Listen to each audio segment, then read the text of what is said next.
नमस्कार दोस्तों, मैं सुमित यादव। आप देख रहे हैं कहानी रविवार की दासुनामी पर। एक बार फिर आप सभी लोगों के साथ ये जो सिलसिला कहानी रविवार का शुरू करने जा रहा हूँ और आज एक बार फिर से आपके साथ एक छोटी सी कहानी लेकर आया हूँ और कहानी सुनेंगे और फिर समझेंगे कि क्या चीज़ सीखते हैं हम उस कहानी से।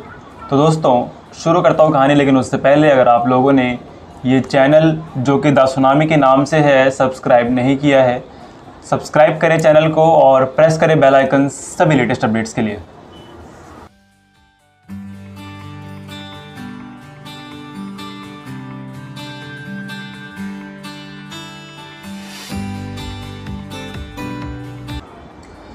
दोस्तों, कई बार हम अपने भाग्य को कोसते रह जाते हैं और जो हमारा कर्म है उसको हम भूल के सिर्फ भाग्य को कोसते रहते हैं और भाग्य का इंतज़ार करते रहते हैं कि भाग्य कब मेरे साथ आएगा और कब मेरे दिन अच्छे होंगे और कब मुझे खुशी मिलेगी और मेरे को सफलता मिलेगी।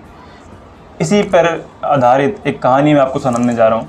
दोस्तों, एक बार एक लड़का दिन का समय था, अपनी छाती पीट पीट कर रो रहा था और भाग्य को कोस रहा था कि मेरा भाग्य मुझे छोड़कर चला गया, मेरा भाग्य मेरे साथ नहीं है, मेरे पापा मेरे लिए इतना पैसा छोड़ के गए थे, सारा पैसा ख़त्म हो गया, मेरा भाग्य मेरे साथ चला गया। तो इस तरीके से अपने भाग्य को कोस रहा था। उसके पापा उसके लिए बहुत सारा पैसा छोड़ के गए थे, सारा उसने खर्च कर दिया, लुटा दिया। तो उसी समय एक विद्वान आदमी वहाँ से गुजर रहे थे। उन्होंने उससे पूछा कि भाई क्या हुआ, भाग्य क्यों कोस रहे हो? तो बोलता है कि साहब, मेरे पास इतना पैसा था पहले, अब कुछ भी नहीं है, मेरा भाग्य मेरे साथ नहीं है, मेरा भाग्य मुझे छोड़कर चला गया। तो बोलता है कि ऐसे कोसने से कुछ नहीं होगा, ऐसे रोने से कुछ नहीं होगा। जाओ अपने भाग्य को ढूंढो, उसकी तलाश करो और उसको लेके आओ और फिर तुम्हारे दिन पहले जैसे हो जाएंगे, बिल्कुल स्थिति तुम्हारी अच्छी हो जाएगी। अब उसको लड़के को ये बात समझ में नहीं आती। लड़का हंसने लगता है, कहता है कैसे बेतुकी बात कर रहा है ये आदमी कि भाग्य को ढूंढो, भाग्य को लेकर आओ, किस तरीके की बेतुकी बात है। तो वो उसको इग्नोर करता है, नज़रअंदाज करता है और वहाँ से चला जाता है। फिर जब रात को वो लड़का सो रहा होता है तो उसको सपना आता है कि एक ऊंचे पहाड़ से भाग्य उसके ऊपर, उस लड़के के ऊपर गिरता है और ठीक उसी तरह जैसे ये लड़का दिन में छाती पीट पीट कर रो रहा था, भाग्य को कोस रहा था, ठीक उसी तरह वो भाग्य लड़के की छाती पीट पीट कर चिल्ला रहा होता है और उस लड़के को कोस रहा होता है, उसके भाग्य के जाने का दोष लड़के को दे रहा होता है। और ये सपना देख कर लड़का अचानक से उठ जाता है और डर जाता है। लेकिन इस सपने के बाद उसको, इसके दिमाग में ये चीज़ आती है और उसको ये लगता है कि भाग्य तो है और भाग्य कहीं ऊंची पहाड़ी पर मिलेगा। तो वो अपने भाग्य की तलाश में किसी ऊंची पहाड़ी पर जाने की कोशिश करता है और निकलता है सफ़र पर, पूरी अपनी जर्नी के लिए निकलता है, उस ऊंची पहाड़ की चोटी पर जाने के लिए और अपने भाग्य की तलाश में निकलता है। तो जाता है तो रास्ते में एक छोटे से पहाड़ पर, एक छोटी सी चोटी पर एक शेर की गुफा होती है, उसमें एक शेर होता है। तो वहाँ से जा रहा होता है और शेर को देखते ही थोड़ा उससे बच के जाने की कोशिश करता है, दूर से जाने की कोशिश करता है शेर से। तो शेर उसको बुलाता है, बोलता है इधर आओ, मैं तुम्हें खाऊंगा नहीं, मैं बीमार हूँ। और पूछता है कहाँ जा रहे हो? वो बोलता है कि मेरा भाग्य मुझसे रूठ कर चला गया, मेरा भाग्य मुझे छोड़ कर चला गया, मैं अपने भाग्य की तलाश में जा रहा हूँ। तो वो एक ऊंचे पहाड़ की चोटी पर मिलेगा, तो मैं वहीं जा रहा हूँ। तो वो शेर बोलता है अच्छा ठीक है। तो वो बोलता है कि मैं बहुत दिन से बीमार हूँ, तुम जा ही रहे हो तो अपने भाग्य से पूछना कि मेरी बीमारी कैसे ठीक होगी, मेरी बीमारी कब ठीक होगी। तो वो लड़का बोलता है ठीक है, मैं पूछूंगा और फिर आके बताऊंगा। तो ये शेर का सवाल लेकर वो लड़का आगे की तरफ बढ़ता है और जाता है। उसके बाद फिर रास्ते में उसको एक थकान भी होती है। उसको एक बगीचा दिखता है, बगीचे में पेड़ होता है, पेड़ से वो फल तोड़कर खाता है और जब खाता है तो उसको फल बहुत कड़वा लगता है।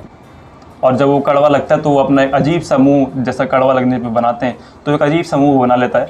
और जैसे ही वो कड़वा लगने पर वो एक अजीब सा मुँह बना रहा होता है, वो बगीचे का मालिक वहाँ आ जाता है और वो बोलता है कि इसी तरीके का मुंह, यहाँ पर जितने भी लोग ये फल खाते हैं इसी तरीके का मुंह वो बनाते हैं। इस पेड़ के सारे फल कड़वे ही हैं, पता नहीं क्यों ऐसा है कि इस पेड़ के फल मीठे नहीं होते, इस पेड़ के सारे फल कड़वे होते हैं। तो वो पूछता है कि, फिर उससे पूछता है कि खैर छोड़ो, तुम बताओ कहाँ जा रहे हो। तो बोलता है कि मेरा भाग्य मुझसे रूठ गया है, मुझे छोड़कर चला गया है, मैं अपने भाग्य की तलाश में जा रहा हूँ, वो एक ऊंचे पहाड़ की चोटी पर मिलेगा। तो वो बोलता है ठीक है, जा रहे हो तो एक मेरा सवाल लेते जाओ, अपने भाग्य से पूछना कि मेरे पेड़ के फल, मेरे बगीचे के पेड़ों के फल किस तरीके से मीठे होंगे, मुझे क्या करना पड़ेगा। तो लड़का बोलता है ठीक है। तो लड़का उस बगीचे के मालिक का सवाल लेकर आगे की तरफ बढ़ता है। आगे की तरफ बढ़ता है तो उसको एक महल दिखता है। महल में एक लड़की रहती है, खूबसूरत सी लड़की, और वो लेकिन निराश रहती है, दुखी रहती है। लड़का उससे पूछता है कि क्या बात है, इतना बड़ा तुम्हारा महल है, इतने सारी सुख सुविधाएं हैं, दुखी किस बात पे हो। वो लड़की बोलती है कि इन सब चीज़ों के होने के बावजूद पता नहीं क्यों, लेकिन मैं दुखी रहती हूँ, मुझे दुख अब बहुत ज़्यादा है, पता नहीं क्यों, क्या कारण है इसका, और पता नहीं किस तरीके से ये दुख मेरा जाएगा। तो वो लड़की भी उससे सवाल करती है कि तुम कहाँ जा रहे हो और किस तलाश में। तो वो बोलता है अपने भाग्य की तलाश में हूँ और वो ऊंचे पहाड़ की चोटी पर मिलेगा।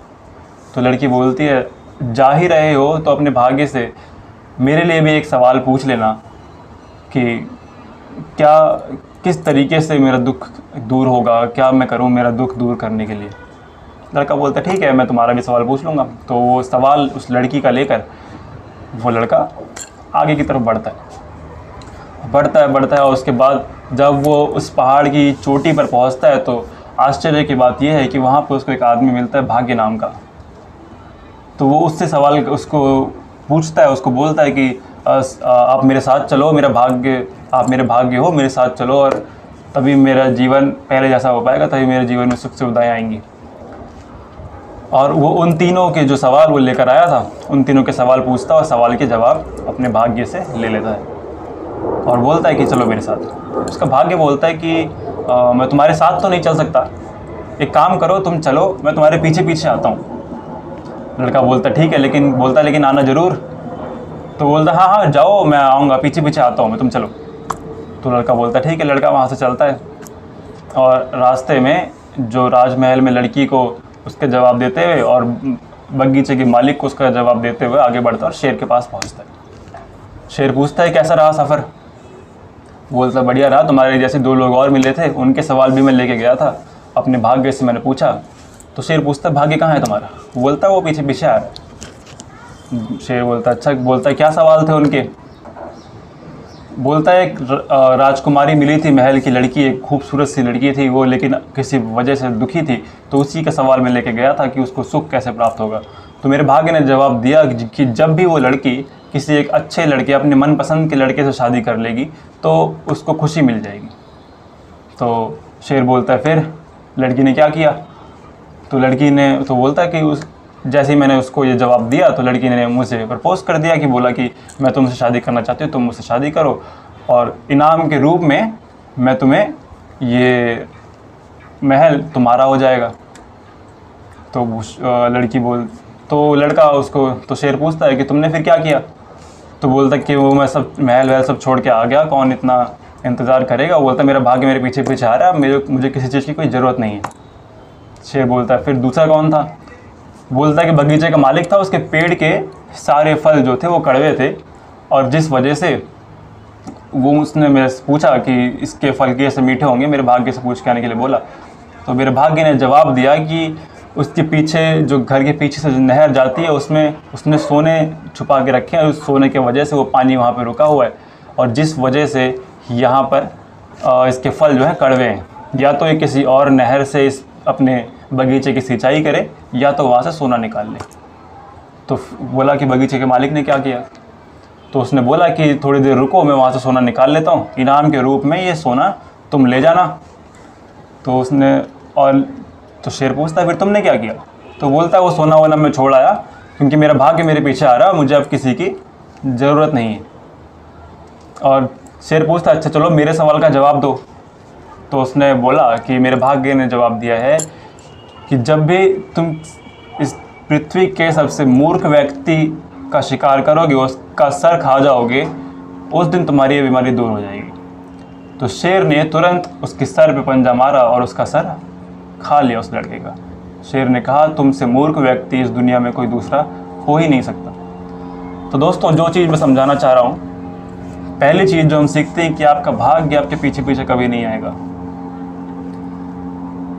दूसरा कि आपको जब भी अवसर मिला है वही आपका भाग्य है, और उस अवसर को आपको पकड़ना होगा, ग्रैब करना होगा, उस अवसर को भुनाना होगा, मौके पे चौका मारना जिसे कहते हैं, मौके पे चौका मारना होगा।